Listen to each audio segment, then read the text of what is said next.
questioning each expense gets you to think about your expenses as choices, rather than just, can I afford it or not?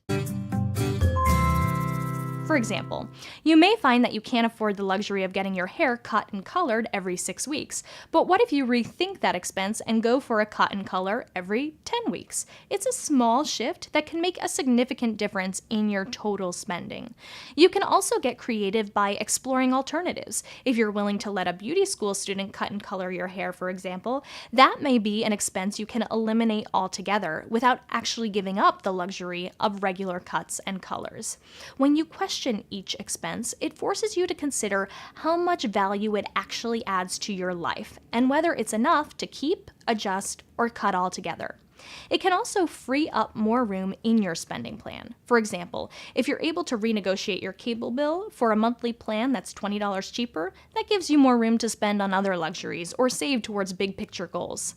It's this process of approaching each of your expenses with creativity and flexibility that can open the door to new opportunities for saving. This process will be particularly critical if your income consistently falls short of your monthly necessity benchmark. That's an indicator that you need to rethink your necessity expenses. I know that might seem strange. We tend to think of our essential costs like our housing or our debt payments or our transit costs as givens, but there are always new approaches to consider, and there are approaches we need to explore if the current cost of our monthly necessities has us consistently spending beyond our means. To bring the most breathing room into your spending plan, tackle your biggest expenses first. For most people, that is their housing cost, in which case you might consider getting a roommate or renting out the basement in your home, or even just renting out a parking space if you have one.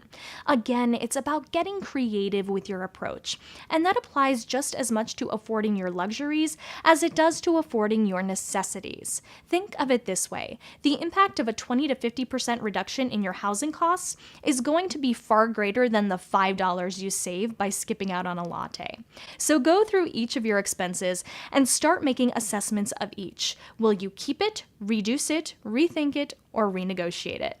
Know that you might not be able to do all of this in one day. You may have to call up some of your service providers to work on negotiating new rates, or to close old accounts, or to open new accounts. You may need to start the search for a roomie to share your housing costs, or a carpool buddy to reduce your transit costs. It's a process, and it's okay if you can't do it all today.